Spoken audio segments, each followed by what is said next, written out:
Hello friends. सो आज जो है हम लोग क्रिप्ट अरिथमेटिक का एक सब्ट्रैक्शन पजल डिस्कस करने वाले हैं और डेफिनेटली जो है कि आपको काफ़ी मज़ा भी आने वाला है, थोड़ा सा चैलेंजिंग भी है।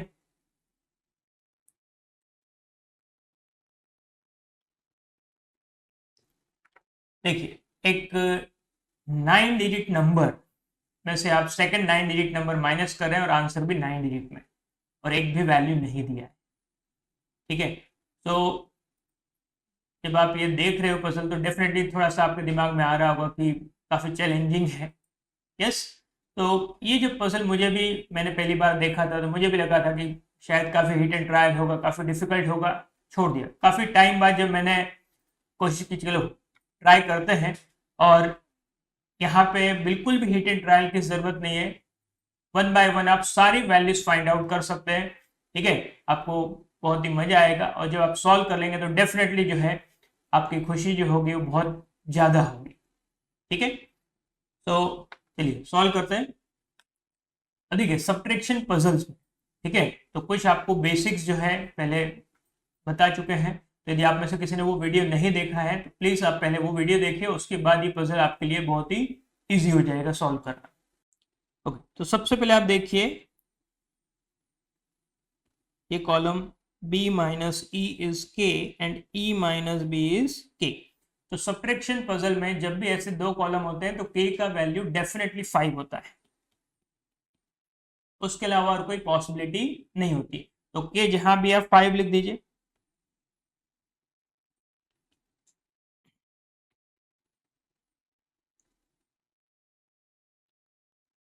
ठीक है। के का वैल्यू आपने फाइंड आउट किया। अब के के बाद अब ई और बी की यदि बात करें तो ई और बी के लिए पॉसिबिलिटीज होती है, या तो 4 और 9 हो सकते हैं, या 3 और 8 हो सकते हैं, या 2 और 7, 1 एंड 6। ठीक है। अब देखिए इस कॉलम पे आते हैं। s माइनस एस इज ई।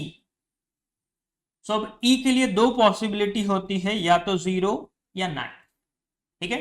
अब ई यहाँ पे लेफ्ट मोस्ट डिजिट भी है तो ई का वैल्यू 0 नहीं हो सकता है, तो डेफिनेटली क्या होगा, ई का वैल्यू 9। और ई 9 है तो बी का वैल्यू 4 ही हो सकता है। ठीक है। तो ई जहां भी है आप 9 लिखेंगे।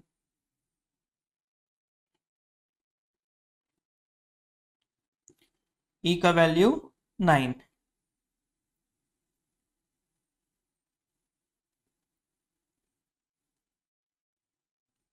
और बी का वैल्यू 4, तो जहां भी बी है वहां पे आप 4 लिख देंगे। ठीक है। अब देखिए, अब इस कॉलम पे आते हैं। अब इस एस ने बी से एक बोरो लिया होगा, इस बी ने भी इससे बोरो लिया होगा। ठीक है। इसीलिए इस एस को एक बोरो लेना पड़े। ठीक है। तो अब ये जो है बी, और बी का वैल्यू क्या है 4, तो 4 ने एक बोरो दिया एस को, तो अब ये कितना बचा 3। तो ये एक 9 से बोरो लेगा तो 13, 13 माइनस 5 इज 8।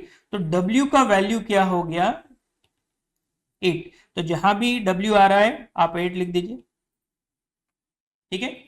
अब देखिए इस 9 ने एक बोरो दिया 4 को, तो बचा कितना 8, 8 माइनस 8 इज 0। तो p का वैल्यू क्या हो गया 0। तो p जहां भी है आप 0 लिख दीजिए। अब देखिए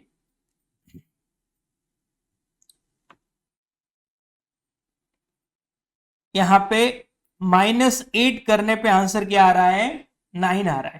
ठीक है। तो 17 माइनस 8 क्या होगा 9। तो s का वैल्यू डेफिनेटली क्या होना चाहिए 7, क्योंकि 9 ने तो बोरो लिया नहीं होगा। ठीक है। तो ये 7 क्या करेगा, एक बोरो लेगा, तो 17, 17 माइनस 8 इज 9। तो जहां भी एस है आप 7 लिख दीजिए। ठीक है। अब देखिए ए से जो है 7 ने 1 बोरो लिया, उसके बाद ठीक है जो भी बचा होगा -0 करने पे 0 आना चाहिए, मतलब ये 1 ही होना चाहिए। 1 ने एक बोरो दिया तो बचा कितना 0, 0 माइनस 0 इज 0। सो ए का वैल्यू हो गया आपका 1। ठीक है। अब x minus Q is Q. ठीक है। तो इसका मतलब क्या है, x is equal to twice of Q होना चाहिए, डबल होना चाहिए। ठीक है। तो अब हमारे पास जो जो वैल्यूज बचे हैं उसमें एक ही पॉसिबिलिटी बचा है कि 6 इज इक्वल टू 2 इंटू 3। तो x का वैल्यू 6 एंड q का वैल्यू 3 होना चाहिए। अब देखिए सारे डिजिट्स में 0 to 9 में केवल आपका क्या बचा है 2, तो 7 माइनस 2 इज 5।